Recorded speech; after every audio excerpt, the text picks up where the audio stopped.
माराश्री के चरणों में नमोस्तु नमोस्तु नमोस्तु। सुलभ जी के चरणों में इच्छामि।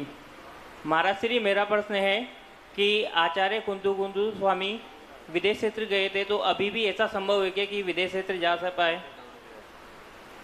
देखिए, वर्तमान में तो विदेश क्षेत्र गमन नहीं है, विदेश गमन है। विदेश क्षेत्र गमन अपने इतना पुण्य ही नहीं है कि अपन जा पाए। वो भी तो पंचम काल में गए थे। वो भी पंचम काल में गए थे, लेकिन भगवान महावीर स्वामी के सन्निकट थे। ऐसी किंवदंती मिलती है, चंद्रगिरी के पर्वतों में शिलालेख मिलता है, और आचार्य जयसेन स्वामी की पंचास्तिकाय की टीका कुंदकुंद स्वामी के ग्रंथ पर, उसमें भी उन्होंने स्पष्ट उल्लेख किया कि कुंदकुंद स्वामी का विदेह गमन हुआ था। यद्यपि इस पर बहुत सारे लोगों के बहुत सारे प्रश्न हैं, लेकिन आगम में आचार्यों ने लिखा, अपन उसको श्रद्धापूर्वक स्वीकारते हैं। वर्तमान में किसी परिस्थिति में नहीं जा सकते, उनके और अपन में बहुत अंतर हो चुका है। कुंदकुंद स्वामी की विशुद्धि अलग है, अपनी अलग है, और वो भद्रबाहु स्वामी उनके गमक गुरु थे, यानी परंपरा गुरु थे। वो बहुत निकट थे भगवान महावीर स्वामी के, अंतर बहुत हो चुका है। फिर भी अगर कोई देव प्रसन्न हो जाए तो ले जा सकता है, इसमें बाधा नहीं है, लेकिन ले जा दे इतना पुण्य नहीं है। ले गया तो बहुत अच्छी बात है, लेकिन अगर कोई महाराज 2-3 दिन दिखे नहीं और फिर कोई बोले विदेश क्षेत्र गए थे, तो हम इतना पंचम काल में तो नहीं मान सकते। हाँ, कोई साधना विशेष होगी। आचार्य भगवान विद्यासागर जी महाराज सबसे वरिष्ठ आचार्य रहे, उनकी साधना सर्वोपरि रही। उनका कभी विदेह गमन हुआ क्या? उनका अब स्वर्ग गमन हो गया है, लेकिन विदेह गमन उनका भी नहीं हुआ। अब जब इतने वरिष्ठ आचार्य के साथ नहीं हो पाए, तो अपन तो छोटे मोटे महाराज, अपना तो नंबर ही नहीं आ रहा कहीं। तो फिर भी अगर कोई देव अगर आपके पास आए तो भेजना, हमारी तो इच्छा, हम चले जाएंगे। अगली जिज्ञासा अगले तैयार रहेंगे। मयूर चैन के बिलारी से। तीनों महाराज जी के चरणों में मेरा त्रिकाल नमोस्तु। चुल्लक जी को इच्छा में। महाराज जी, मेरा प्रश्न ये है कि जैन धर्म में कहते हैं कि जब किसी की मृत्यु हो जाती है तो उसको जहाँ जन्म लेना होता है वो अंतर्मुहूर्त में जन्म ले लेता है। अदर धर्म में कहते हैं कि ना 12 दिन तक आत्मा घर पर ही रहती है। क्या सही है महाराज जी? 12 दिन तक आत्मा घर पर ही रहती है। वो तो घर पे कैसे रहेंगे?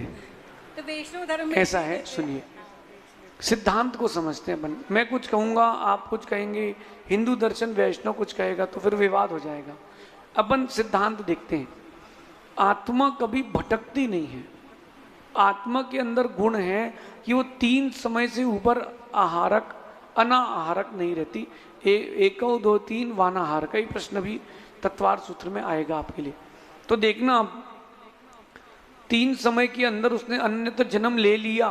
तिर्यंच देव नारकी मनुष्य, जिस गति में जाना होगा जन्म ले लिया। वो चीज़ रुकती नहीं। आत्मा 12 दिन रुक के क्या करेगी? अब रुक नहीं है तो फिर हमेशा के लिए रुके। 12 दिन में क्या मजा आएगा?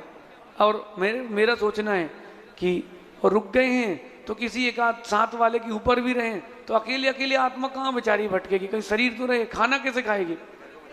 तो और मेरा तो ये मानना है कि आगम की दृष्टि में अपन इस चीज़ को गंभीरता से समझें। आत्मा 3 समय से ऊपर नहीं रहती विग्रह गति में। कोई 1 समय, कोई 2 समय, कोई 3 समय में अन्यथा जन्म ले लेते हैं। ये सिद्धांत है। अगर कोई 12 दिन तक घर पे रहता है तो उसका कोई प्रत्यक्ष प्रमाण दिखना चाहिए कि हमारी मम्मी रुकी थी, हमारी दादी रुकी थी। तो अगर कोई रुके, हमको बताएं, फिर हम उसकी बात में चर्चा करते हैं।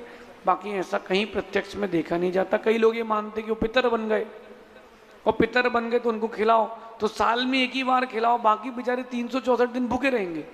कई लोग कौवे को खिलाते हैं, और कौवे को खिला के उनका पेट भरता है। भैया, कौवे को खिलाओगे तो कौवे का पेट भरेगा, उनका पेट कैसे भरेगा? महाराज जी कहते हैं कि 12 दिन होते हैं, उसके बाद ही आत्मा को मुक्ति मिलती है। मुक्ति मिलती है, तो उनके यहाँ ऐसा सिस्टम है, तो उनके यहाँ रहने तो क्यों चिंता कर रहे हो? मेरे ससुराल भी वैष्णव धर्म है। कोई बात नहीं। अच्छा, आप अग्रवाल समाज से हैं।